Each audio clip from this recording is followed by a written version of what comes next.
Good morning. It is Thursday, January 23rd, and today is the memorial of St. Vincent. This is Michigan Mornings from Ave Maria Radio and the Ave Maria Radio app. Coming up, Catholic organizations are criticizing a new Trump administration policy. But first, your local weather and this news. Secretary of State Jocelyn Benson has become the first Democrat to throw her hat into the ring and make a run for governor in 2026. Benson has ran elections in Michigan since 2018. In a television interview last month, Benson criticized the only other Democrat in the race, Detroit Mayor Mike Duggan, who is running as an independent. She said then, "It's important that in moments like this, we don't flee from the party, but we stay and fix it." Other Democrats reportedly considering a run is former U.S. Secretary of Transportation Pete Buttigieg, who has lived in Traverse City since 2020, as well as Lieutenant Governor Garland Gilchrist II and Genesee County Sheriff Chris Swanson. The American Civil Liberties Union of Michigan is suing federal immigration officials. The group accuses U.S. Immigration and Customs Enforcement and the Department of Homeland Security of hiding records that detail how suspected illegal immigrants are treated while in custody. The ACLU alleges an obscure federal regulation allows county jails in Michigan to refuse Freedom of Information Act requests related to those records.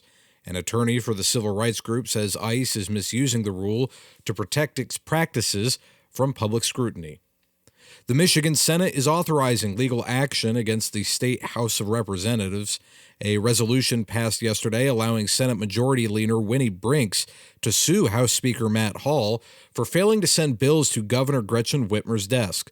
9 bills from the 2023 to 24 session weren't sent to the governor's desk by the former Democratic House Speaker. Speaker Hall later paused the transfer of those bills pending a legal review. A lawsuit by Majority Leader Brinks would seek to compel the House to present bills to Whitmer.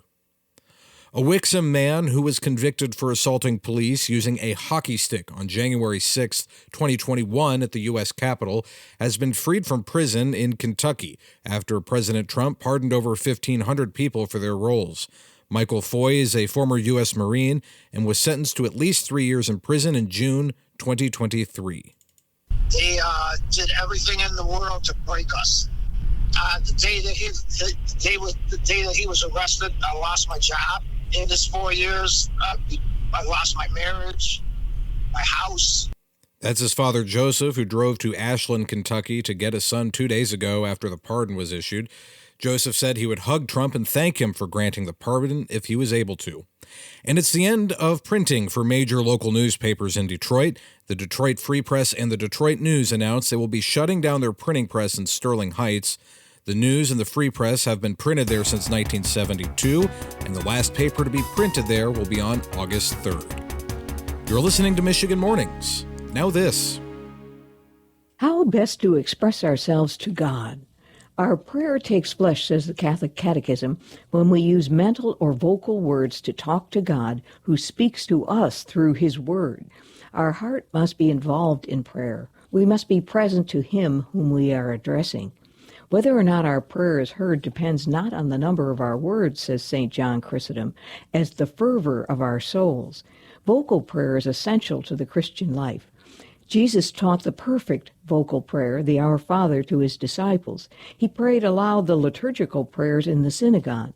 He also prayed aloud personally, exultantly praising the Father as well as expressing His agony in Gethsemane. Vocal prayer fits the needs of our human nature. We are body and spirit, and this need corresponds to a divine requirement. God seeks worshipers in truth and spirit. This is Peggy Stanton, and this has been the Order of Malta's Minute with the Catechism.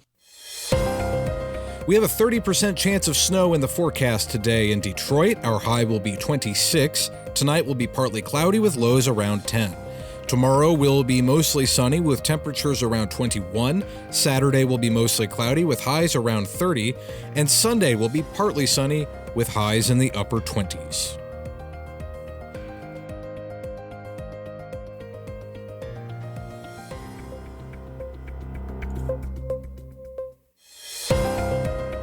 We have a 50% chance of snow in the forecast today in Saginaw. Our high will be 26. Tonight will be partly cloudy with lows around 6. Tomorrow will be partly sunny with temperatures around 22.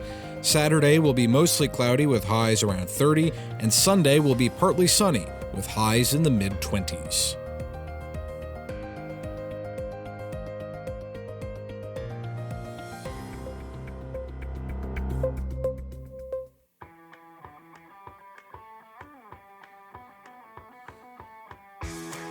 Welcome back to Michigan Mornings. I'm Matthew Handley. Now that the Lions season is over, the New York Jets are hiring Glen as their next head coach. Kristen Marks reports.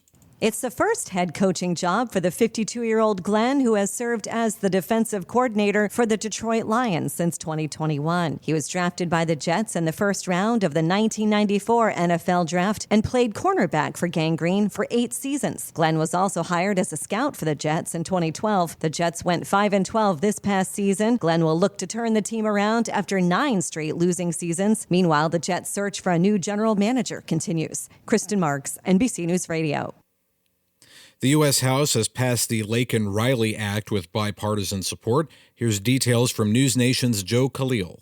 46 Democrats in the House ultimately voting for it. And by the way, 13 Democrats did not vote. That leads me to believe there might even be some more support for this. It just happens sometimes members intentionally or not will miss a vote. So there may even be more. Republicans are going to say 155 Democrats voted against it. But still, in an era as divided and partisan as we are in, anytime you get 3 or 4 dozen Democrats jumping on a Republican-led bill, that is a big deal.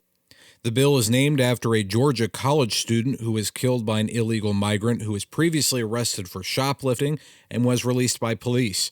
The bill, having already passed the Senate with bipartisan support, now heads to President Trump's desk. And the Department of Homeland Security has rescinded a Biden-era rule that required immigration and customs enforcement agents to seek permission from their superiors before arresting people at sensitive locations, such as churches, hospitals, or schools.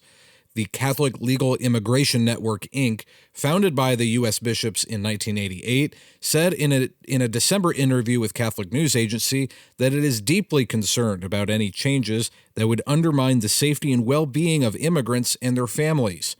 Also in December, the Catholic bishops of Arizona argued such raids could violate human rights.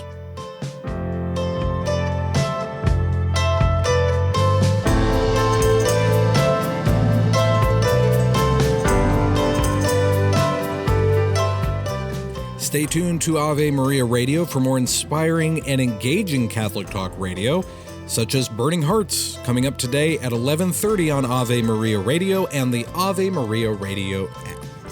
I'm Matthew Handley. That's going to do it for this edition of Michigan Mornings on a Thursday. Lord willing, I will talk to you again tomorrow. Until then, goodbye.